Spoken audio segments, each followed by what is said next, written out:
your gateway to the secrets of the toy industry. Here, Jason Shea, a toy entrepreneur and expert in the field. Every product we develop is really inspired by some of the real life experience that we have with our son. 60% of all toys last year were sold on Amazon, which is incredible. Be passionate about it because it's a road, it's a journey. Like when you have an idea that you think is like gonna somewhat like change the world, make things better, I'd say go for it. We'll guide you through the enchanting world of toy design, marketing, and manufacturing. Now let the unboxing begin. Welcome to another episode of Toy Business Unboxed. I'm your host. Today, we are thrilled to have Ethan and Mark, the leader behind Marky, Sparky, a company that has been bringing innovative and fun toys for kids for decades, with deep-rooted passion for the toy industry, and is a parent and son duo that we cannot deny in the industry. And Ethan has been continuing the legacy by overseeing product development, brand strategy, and more for the company. And thank you, both of you, for coming on today's episode today. Our pleasure. Thanks for having us. Yeah, and first of all, can we start off just by sharing with our audience, like how do you guys start the company many years ago? So what inspired you? Yeah, so my Mark right here started the company about almost 30 years ago now. Basically started with one product, the California Chariot, which was a scooter that a lot of people would recognize as a part of their childhood. It's the California Chariot. It's got a big bike wheel up front and two pads on the back and big bike handlebars, and you scoot around. Mm-hmm. It started with that product. It was actually the California Chariot company. Okay. And little by little, and then lot by lot, when that started to gain success and Mark wanted to make new products, he realized you have to name the company something other than the one product in order to make new products. Yeah. So he pivoted to Marky Sparky. Okay. In order to open up the world of making a whole bunch more toys, which he did for about 23 more years or so. Yeah. 20. Well, until then I came aboard, and then we really started going. Okay. I was doing that math. I insist you call me Mr. Sparky now. Mr. Sparky, yes, Sparky, as everyone calls him here. But yeah, so that was kind of the inception of Marky Sparky. One product at a time. Had a lot of successes. Had definitely some failures. But we're really proud of the products in our history, and really proud of the products coming forth in our future.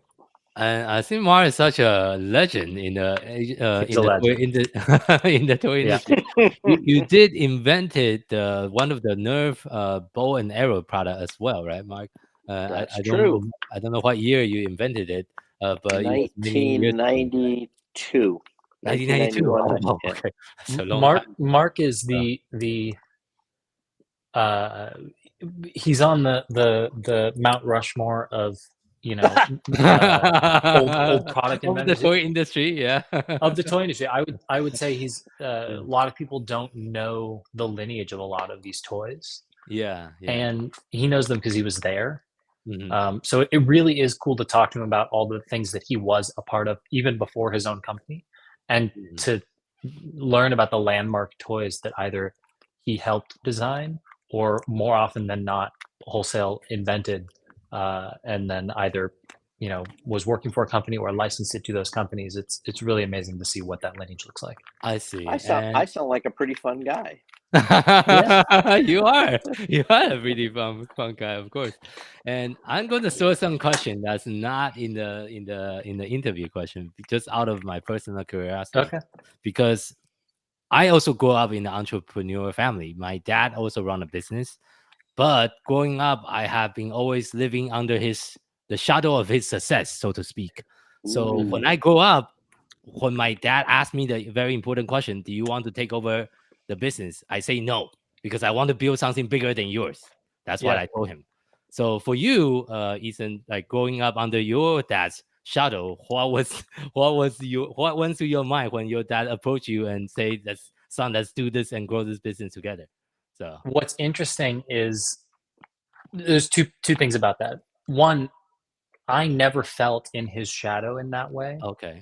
I did not.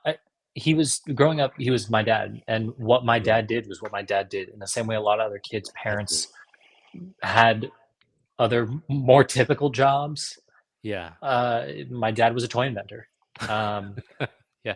It was just what life was for me. So I didn't really think about it differently, and I didn't have a concept of what it meant to run your own business growing up, because it was all I knew was that my dad ran his own business. He was a toy inventor, and he owned his company. Okay. It's not until I grew up, and the second part of this is I never wanted to run the company. He would always joke, you never wanted to. one day you're going to grow up and take over the company, right? That's And it true. was always a joke. It was never it never felt real. There wasn't a pressure for it. And I went away to school for something completely different and didn't really have any thought or interest in coming back to work for the company, run the company in any capacity. Yes. It was through just a series of the way life happens. I COVID hit. I had to move back home from DC. I was working in a completely different field. Yeah. I ended up coming to the office just to do some stuff, when things were weird in COVID and everything was on pause. Yeah. And I stayed. And okay. eventually it turned into a more serious role, and then a more serious role. Yeah. And so, it wasn't there wasn't really a time for a while there that Mark said, I want you to do this. I want you to run the company. I want you to stay. It was really, he let me find my way into it. I see. Which is why I think I care about it as much as I do. I see. Thank you for sharing. For my experience, because for my story, my dad started a company when I was born, and he was able to grow the business from just him and my mom, 2 people, to 100 people company over the years. So it was very intimidating for me growing up, because everyone will call me like the boss son or something like that when I go visit the company. So it was a lot of pressure. Even if so, when my dad, when we have that conversation, it's like, okay, if I do take over the company, all the people that will be calling me or reporting to me, they have saw me growing up. Pretty much, they are my uncle and aunts almost. It's very awkward to manage people that see you growing up, So and I have had to navigate some of that, because especially for a while, and we have a small team. Yeah, but it for so many years has been comprised of people that were employees for a very long time, and so they did see me growing up. They'd see me, in high school, in middle school, coming back from college. To then transition to working for the company. Was a challenge. I mean, I knew very early on that was very important. Was how I presented myself and was perceived. I am the boss's kid. There's no getting around it. So, I made the decision very early on to call him Mark and not Dad. No one else calls him Dad, so that would be weird. And then strive while I was an employee and not in the position I am now, to abide by the same rules as everyone else and work on the same terms. He's forgetting the main point, which is he's incredibly good at what he does. He's just got an innate ability to look at product, look at the whole scope of things, and he's just fantastic at what he does. So it's not just, you don't just roll into the play. I wish my dad could say that about me more. If he was lousy at what he did, I would have fired him a long time ago. But he's really good. Okay, well, thank you for saying that. That really means a lot, I think. So I was talking to your dad too, and he said you were great. He gave me a call before the show. Said to put a plug in for him. Yeah, I definitely have some childhood trauma and still trying to go into it. I need to hire a therapist about it. Ethan, don't you dare. So back to the toy industry. I guess the question I also want to ask is, you mentioned where you start working during COVID and you decided to stay. What is so attracted to you within the toy industry that make you feel like this is what I want to do for my career? So so many things. I and I don't think at the time I was thinking about, career is what I want to do forever. Hmm. I really, when I started, I think my first official title was HR, which is funny in a company of what at the time was 10. Yeah. Um, it's not HR is not a full-time job in a company at 10. So my first real job was project manager. Okay. It was overseeing our designers and guiding the product through the pipeline from conception through design, through manufacturing, landing, and selling. And that I learned so much in that process, both through Mark, our partners in manufacturing overseas, and then from our designers. I mean, we have and had some world-class designers that taught me a lot about both design and manufacturing, and I continue to learn from them. I see. And it really, this idea of imagining something that is fun and making it something new that wasn't there before, not just a better version of something, but something that without which a form of play couldn't exist. It's thrilling. And that's what we strive to do every day. I see. So nowadays, Mark, are you still the one who's coming up with design, or who is the one that's in charge of coming up with design nowadays? That's a great question. Yeah. I have a flotilla of stuff I've done over the years that's all around us, and I keep digging back into that stuff. But it's a group effort. I mean, Ethan just came up with this new thing we're launching. Can I announce it? Does it matter? That's fine. Yeah, Sure. he invented this new javelin, which is a brand new item. We'll be introducing it in about a month and a half, right before Christmas. Yeah. Okay. And it's a phenomenal product. It's one of those things where you go, wow, this is really an invention. And guess what? Ethan did that. So that's just really cool. Although it was a group effort, a lot of people helped and add little things. He was the general. He was the champion of this javelin, which I've been in the toy business a long time, and there is nothing like it out there. Has never been anything like it out there. Okay. So can I it's get a just free cool. sample too? We'll send you one when we have one. Yeah, Okay. we're almost there. Okay. It's interesting when we talk about who invented this, who made this. Yeah. It is a really hard question to answer, especially in a company like ours. The story of how the javelin came into play is a perfect example of this. It goes back a long time. For a long time, I've been throwing our arrows, the arrows that we've been making for so long. I've been throwing them by hand very far, and it was always something that I did for fun. Okay. It takes someone doing that to get to the javelin, but it also takes someone else going, that's of note. It takes someone else designing it, making the details. The whole team comes together to make it reality.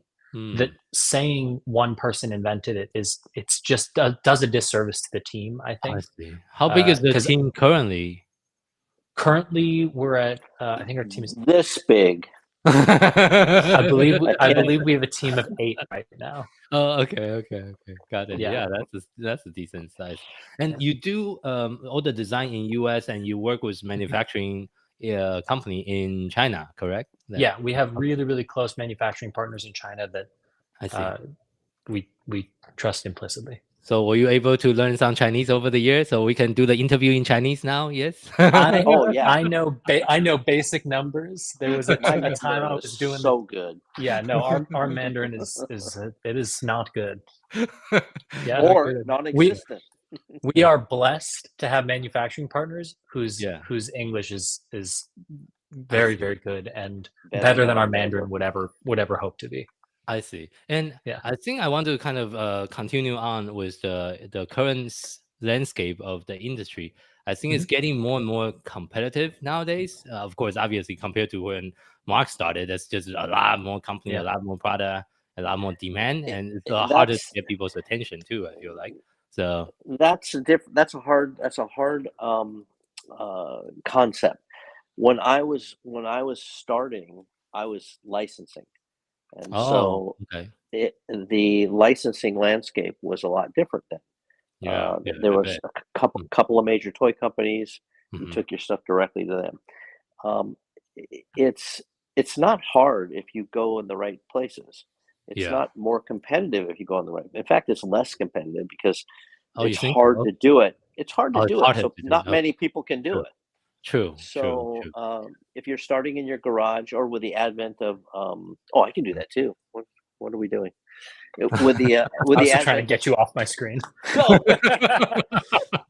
with Kickstarter and Indiegogo and all these crowdsourcing places, it's real easy to introduce a product. Much harder to sustain a business. So I mean that's the hardest part. I look at it a little differently in terms of, you're talking about competition. I do think it is more competitive nowadays, but I think that seeing where that competition is it's a very different competition than there was 20 years ago. We right now, when we make toys, we try and sell toys, we're competing with not only other toys from American manufacturers, from European manufacturers, we're competing with manufacturers in China selling direct from factory on Amazon, on other marketplaces. It's incredibly difficult to compete price-wise. We're also in this, it's a globalized economy in a way that it was really hard to get direct from factory. They didn't have the reach before this new age of globalization to get products here in an economical way. Amazon and Temu and AliExpress have made this possible. The other thing is, we're not only competing with other products, we're competing with social media. Attention. For attention, for time. We're competing with video games, which are cooler than they've ever been. I love video games, and that's true. Where they have come now, how accessible they are for kids. We, in a very real sense, our toys compete with video games, and our toys compete with social media. And saying this javelin is more fun than TikTok to a kid, you have to make a compelling case. Well, you need to force them to go outside instead of staying on the iPad all day, right? It is a tough I'll give battle. I'll give you a dissenting point of view. You always do. What I know I do. Whether I'm right or wrong, I'll dissent. So when I was starting, we had a fax machine, and that was it. And so it's so much easier now with the advent of 3D printers, laser cutters, model shops that are, you throw a couple bucks at it and you have a model shop that can make final product in a day. So in that way, although you're competing with a lot more people, you're not competing with a lot more people, although you're competing in a different landscape, it's easier to make product than it has ever been if you have the ideas, if you have the product. So, I don't see it as daunting in that way. I don't see it as competing against all the social media landscape. I do not like China, taking what we do and making it cheaper and then throwing it on Amazon. That's the hardest thing. That's the hardest thing. But coming up with ideas that are marketable and interesting and compelling, I think it's far easier than it has ever been. I do agree with that. So I want to transition, since you mentioned about Amazon. Amazon is definitely the biggest elephant in the room for the toy industry because they dominate the online sales so much. So based on your experience dealing with Amazon, of course, I have a lot of story I can share myself as well. But how do you feel about the state of Amazon, and how does it affect your company or your marketing strategy as a whole? Are you trying to spend more time on it, or trying to run away from it, or what is your stand when it comes to Amazon and marketing goes? This is a topic that comes up often. It's a really difficult question because we've done a lot of business with Amazon for many years. And for a while, it was a very large source of revenue. It has eroded considerably from two directions, basically. I guess three directions. The cost of selling on Amazon because of shipping and fees has gone through the roof. Additionally, the cost of advertising on Amazon, which is absolutely necessary if you want to compete on pretty much any scale, has gone through the roof.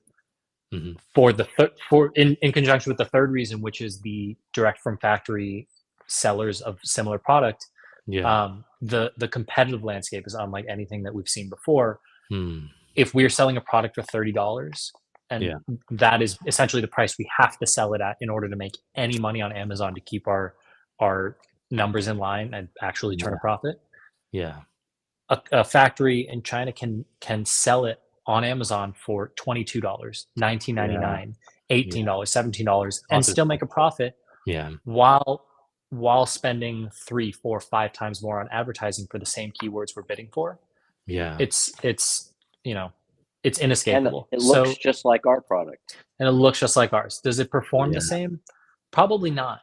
We really pride ourselves on function and quality, but you can't tell these things very easily on an Amazon description. The consumer does not know how to discern, quality and function.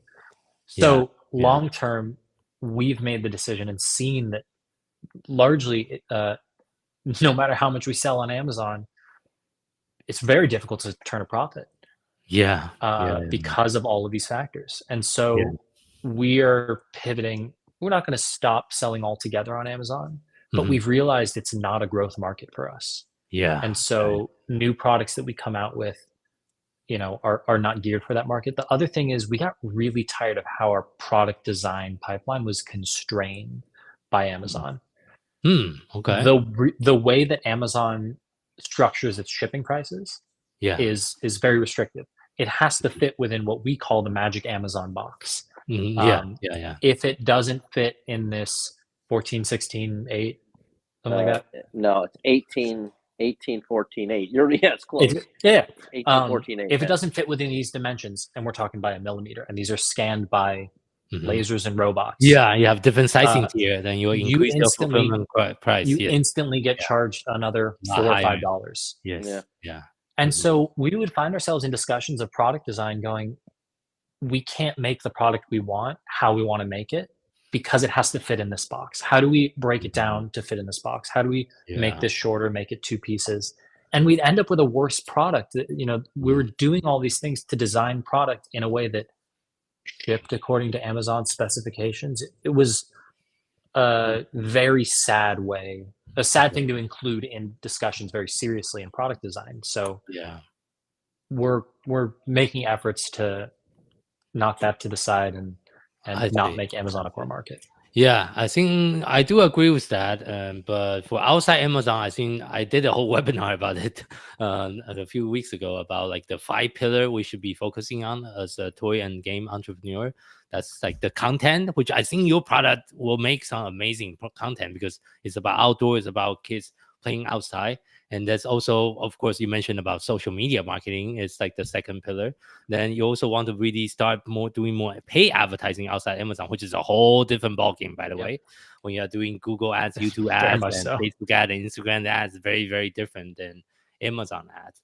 But besides that, I think building your own list, both in an email format or even SMS format, like phone numbers, those is like the way to be successful as a toy brand going forward. And that's something I have been also focusing on with our own in-house brand. Currently for our list, it's a small list, about 20,000 parents, but it's a good place to start. But because another main problem with Amazon, you didn't mention, I want to mention to our audience, is when you sell on Amazon, you lose control over your customer data because Amazon doesn't share any of that. You don't even know if it's a dog that bought your product. It could be a dog that just click a button and bought it. You don't know. It could be anyone. There's a tremendous loss of control there. Yes. A while back, Amazon took away the ability to respond to reviews. Yes. A lot of people don't know this, that sellers can no longer respond to Amazon reviews. Yes, that's correct. Which is really unfortunate when people say, I got your product, it's garbage, it falls apart, here's a picture of it. And you're looking at it going, that's not even in the same category as the product you think you bought. Like it's Amazon shipped them the wrong product. Could have been returned, could have been whatever, but within their system. Yeah. And we get bashed for it. Our rating takes a hit. The reviews are bad. They'll return it for a refund. We get charged. And it was never anything we had control over. Yeah. These are problems that there's no control over as a seller on Amazon. Yeah. There is a caveat to all this. The Amazon, China's never going to let you make too much. there's this, because of all the new software and all the APIs that Amazon gives out to the software companies, they can scrape the data. And so here you are sitting in China with your factory, or Taiwan or wherever overseas. I don't begrudge them $1, but if they can see how many of something you're selling, they're going to go, oh, I can make that for $2 and you're making it for $5.50. This is the problem. So it doesn't pay to innovate. And what's happening is Amazon is turning into a commodity place. There's no innovation there. All the people that have innovated are pulling off Amazon and selling through their own websites and stores. Secondly, if you're a small business just starting to sell on Amazon, and I'm talking about just the toy business, we have never gone on Amazon at a lower price than our stores. So we've always kept the price point. A $30 item is a $30 item, whether you buy it in the store or on Amazon. Because as you start to cut those prices, the stores are going to go, hey, why should I sell your product? They'll be angry if it's on Amazon. So with those two things, it's really becoming a very hard place to do business. It's just a super hard place to do business. There's so many things wrong with it, where 10 years ago there was a lot of things right with it. But I do want to add an addendum and a caveat to that. I think there is this sense that a lot of people feel that factories in China just do this. They just see what's good, they copy it, and they sell it on American marketplaces. This is not the norm in China. This is not all factories. Some factories have this business model of looking on Amazon, seeing what sells well, making it for cheaper, and selling it. We are very proud of the factories that we work with and the partners that we have, and want to make clear that this is not a judgment against China or against the factories we work with. We work with, they really are. They are proud of the fact that they make innovative products that are not copies of other people's. This is something they feel strongly.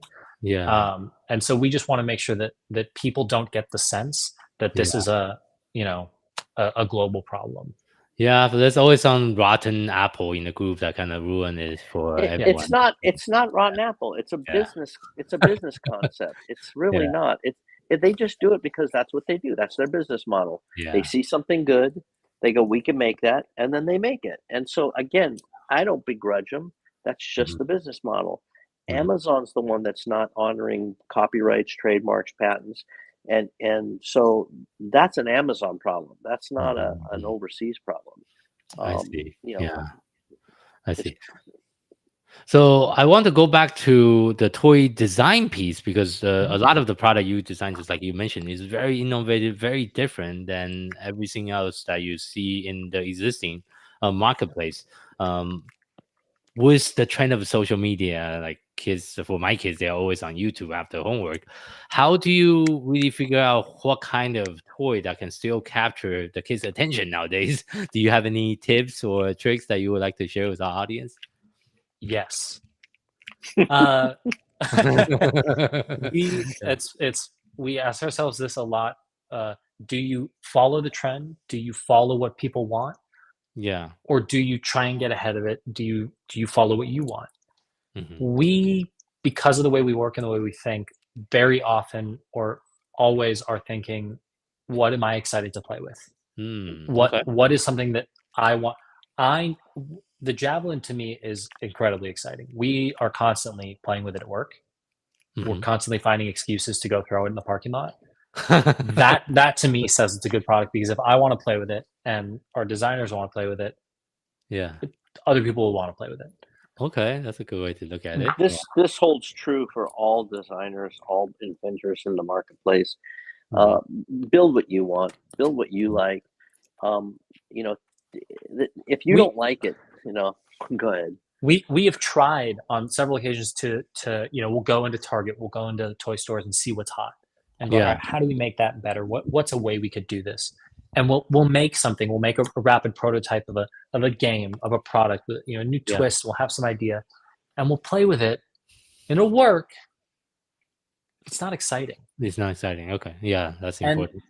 And we always come back to, is that exciting? Is that new? Yes, it works. Do we care? Is it something that's compelling? And if the answer is no, we move on. We move on from a lot of products. Almost every single thing I've ever done, and I've invented a lot of products. I have a graveyard of stuff I've never brought to market. But literally almost everything is a category breaker. It's ahead of where everybody is, so much so that I don't know how to sell it. Like people, I show it to somebody and they'll go, well, "What are we going to do with that?" I don't know. We struggle really with. To play with. Yeah, it's so different. Yeah, it happens all the time. It's not that it's different; it's that there's no category for it. There's no categories. Okay. Yeah, so you look at it and you go, "This is really fun to play with," but nobody wants it because it's not a toy, it's not a sporting good, it's not a this, it's not a that, but it's still really compelling. So, I mean, the fact that we like it or I like it is why I work on it. There's a great example of this. We make a ring toss game called Flippin' Rings. Oh, Flippin' Rings is it's just such a fun ring toss game. But people look at it and they'll see the box or see the packaging or the product or even someone playing it, and they go, "That's a ring toss game." And you're like, "Yeah, but it's not really. It's not like what you're thinking of." They go, "Oh, it's like Plinko," because it looks a little like Plinko. And it looks like Plinko, but it's not Plinko. And to put something like this in a category without other things would be to miss the message. And what is it called? It's called Flippin' Rings. Oh, okay. It's a product it still defies our ability to really describe it. That's Flippin' Rings. And so, we try and describe this product and just kind of come up empty and end up saying, just play it, you'll enjoy it. And without fail, people love it when they play it. But, it's really difficult to describe because there's not really a precedent for it. Yeah, it's very different. It's almost like a carnival game. It's got kind of a carnival theme to it. Yeah. I'd like to add on to that product ideation and design thing we were talking about with something that Mark always tells me when we're making something. We have a lot of ideas. We come up with a lot of kind of first drafts of things. And we get really excited about them in the day. We'll make a sloppy, rapid prototype and play with it. It's really exciting and cool. Mark will always say, "Awesome, great. Come back to it tomorrow. Sleep on it. If you still feel excited about it, then we'll come back to it the next day. Come back to it the next day. And if you still feel excited about it on that third day, then give it another day. At the point at which it becomes not exciting, you stop making the product because it's a lot of things are exciting to begin with. The thing that you want to make, the thing that is a good product, is something that doesn't stop being exciting. It has long-standing play value. Something that's flash in the pan fun once and then you get over, for us, is not worth making. No, we don't do novelty stuff like that. But that Flippin' Rings game is really fun. It started out life. I really wanted to make a rings game a long time ago. And so I looked at the old Scottish games, the ring toss games. They're really bar games, and they started out as cup hooks, and the rings were I think gaskets for the kegs. And so they used to play this in the bars. Yeah. And so it was called Rings or Ringers. And so I really liked the game. Anyway, I made my own, and I brought it to market. It sucked. It was just terrible. The rings fell off, 60% of the time. You'd throw them and they wouldn't hook. And we'd go to trade shows, and I hated picking the rings up off the ground. At a trade show, it's just not fun to do that all day long. So I tasked the group to come up with a ring toss game where the rings never hit the ground. And so that was, I didn't want those rings to hit the ground, so I didn't have to pick them up. Okay. We had this one guy, Jacob. Brilliant. Was awesome. Yeah. He came up with this one little mechanism. He didn't even know he did it. It was just this really cool thing. You think he knew he did it? Of course he knew he did it. The thing was, he had come up with this like Rube Goldberg ring thing where there were so many features of it. They were really cool, but it was that one that you went, that piece is the magic. It was the ring that flipped was so cool. And it didn't hit the ground. And so, bam, flipping rings. It was just so fun. And now it's just, if you see it, you can't stop playing it because it's so simple and so fast, and so compelling. I just wish I could win, which I cannot. For some reason, Ethan wins every time. I think he has some weird secret on me. I have weird powers of having longer arms than you. Longer arms. That's an advantage. For sure. Yeah. The adage is go where they're not. That's the adage. When you're inventing toys, especially toys, go where they're not. If all the competition is going that way, go that way. Find some place where it's an underserved category, someplace that don't put this out on the internet because we don't want anybody to know our secret. This is between you and me. Just go where they're not. It's too hard to compete with all the big companies all making X product. You got to go someplace else. Yeah, agree. Thank you for sharing that. So the final question as well, winding down today's interview, the last question I always ask the guests is, if you had to share just one piece of advice with someone that's getting started in the toy industry, what would that be? Maybe each of you can, take turn and answer that. I want the last say, so you go first.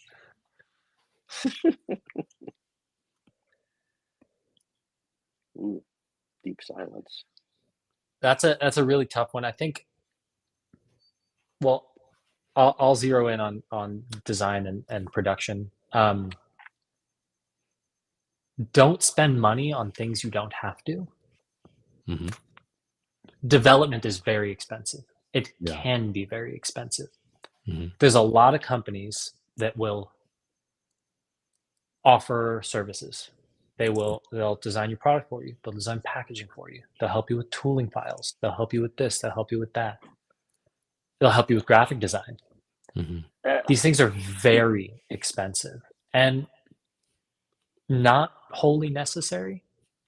It is my belief that if a product needs to stand on its own, if the product stands on its own, the other things will follow. Make something so cool that people have to have it. It doesn't rely on graphics. Doesn't rely on graphics. My other piece of advice is that making things is not a black box. The manufacturing of items in this world is actually very attainable. It's never been more attainable than it is now. Yeah. I'll share the story that Mark shared with me when I was we several years ago started working with a new partner in China. Yeah. And he's been just amazing. And he's gone because he's embarrassed about the story. That's fine. We started working with an incredible partner in China. Yeah. We had gotten to the point where we were going to make a product with him, and we had to send the deposit, which I don't know, $20,000, something like that, for tooling. I see. And I was driving somewhere, and I called Mark, and I said, "How do we trust? How do we know? How do we verify? Because it's not like it goes into an escrow account and they get it when you get the tool. You wire money into an account into the Nether and hope that somewhere someone is doing what you've agreed upon." Yep. So there's a lot of trust. And he said, "Do you trust him?" I went, "Yeah." He's like, "Have you gone through all the due diligence?" Which is just a lot of conversations. Yeah. He said, "Well, that's all we can do." When Mark was first creating these partnerships in China with his previous contacts that he'd been working with for 20 years, he was doing this via just faxes. He wired money overseas based on faxes, which is bananas. We're now in an age where you can FaceTime with the people you are talking with. You can see that it is a real person and get a sense of what's going on. Yeah, WeChat is the way to go for China. WeChat, WhatsApp, all these incredibly amazing connective tools. Alibaba is a great way to meet people, but then moving off of it and forming a relationship on your own. Yeah. This way to establish trust with a factory. Don't try and buy things off Alibaba on just a couple of messages and then send, to the factory. You're not purchasing something that exists. You're purchasing something that you need a partner, not a vendor. And so I guess my advice is establish relationships when you're trying to make something, and establish trust. It's easier than people think it is. I see. And hopefully Mark is coming back. I don't know where he went. Let me get him. He disappeared into somewhere. But let's. Where you at? No. You got the. Here, come share your advice. Oh, what happened to me? You disappeared, Mark. I did not do that. Yeah. Can you hear me? Okay, Mark is coming back. I'm going to put him back. There we go. Okay, that's the weirdest thing. I got you covered, Poppy. Thank you. Am I coming up? Did you hear any of my sage advice? I heard all kinds of advice. That's two Mark right now. I'm trying to figure out which one is the real one. They're both him. Pick one. I think two buttons were hit. Okay, and we couldn't see your camera anymore. But anyway, let's wrap up the interview. Can you hear me? We can hear you. We just couldn't see your face anymore. What's your sage advice? So, oh man, I'm getting ripped off here. Okay, wait. I'm gonna. No, we can hear your voice. That's okay. Well, so since we can still hear you, you want to share the final advice, and then we can wrap it up. Yeah. My sage. Oh, there I am. Oh, now we can see you. Oh, stop it. It was going to be okay. You. That's fine. So he took a lot of my thunder, but there are a couple things. Don't lose your J job. Just don't keep your job. Don't spend money where you're not supposed to spend money. Graphics, packaging, all that stuff. Unless you're making a product that's graphics and packaging. Don't do the Oprah thing, which is. All the people in the cul-de-sac say, "Oh, this is great. You should make that." You get into the cheerleader thing where your wife says it, and your kids around the street say, "This is fantastic. You should make that." It leads you down a path that maybe is not the right way to. The Oprah thing is don't follow your dreams. Follow your dreams. Follow your dreams. I get that, but you could follow your dreams right over the cliff. You have to be smart about what you're making. So if that's the case, again, unless you have somebody bankrolling you, this is your own real money. I think Kickstarter is a great place to go for young inventors. It doesn't cost very much. You really get to feel the marketplace. So I mean, but Ethan said pretty much everything I was going to say. Can I add one quick thing? Go ahead. Oprah. Be kind and do the right thing. Yeah. Even if it costs more money. The making the right choices along the way and treating people right is worth whatever it costs. It will always come back in the end to help you. And if you do the wrong thing, it will always come back in the end to harm you. Agreed. That's so yeah, good. Where that follows. That when you're starting out with a product, and let's say the product costs $30, you're going to retail it for $30. If you make that product, the first 100 that you come out with costs you $25, right? You don't sell it for $50 because that's just you can't do that. You have to sell it for $30, whatever the end price is. Even if you lose money, if this is the way you want to go. Sell it for what it's going to sell for. And then if those products all break, that's where Ethan comes in and you fix it. You don't just because you screwed up doesn't mean the people that bought it. Does that make any sense at all? Or did I just whatever? Yeah, it makes sense. Do the right thing. Yeah. Do the right thing. It makes sense. Fix what you break. Yeah. Yeah. For sure. Okay, so for the audience, where can people find your company online? We're at markysparkytoys.com. We're on. We have Instagram. We have Facebook. We have, I think, TikTok somewhere. And then soon, in the coming months, I would say look out for next year. We're going to be online with a brand new brand, brand new company, The Bad Rap. Okay. Thebadrap.com. Oh, okay. Congratulations. Company's Bad Rap. That's going to be the Javelin and an assortment of other products that just don't fit the mold for other Nice. Okay. Okay. Congratulations on the upcoming Thank launch. you. So thank you again for the audience for tuning in for today's episode of the Toy Business Unboxed podcast. We hope you have enjoyed the conversation and find it insightful and inspiring. If you like what you have heard, be sure to subscribe to our podcast on your favorite platform so you never miss an episode. We really appreciate your support and would love it if you leave us a review and share the podcast with your friend and colleague. For more resources, tips, and the latest update in the toy industry, visit our website at toy-launch.com. Join the conversation and connect with us on social media using hashtag #ToyBusinessUnbox. We would love to hear your feedback and suggestion for the future episode. Until next time, keep innovating, keep creating, keep bringing joys to toys. This is Jason Shea signing off on the Toy Business Unboxed podcast. See you in the next episode, and thank you everyone for listening and watching today's episode.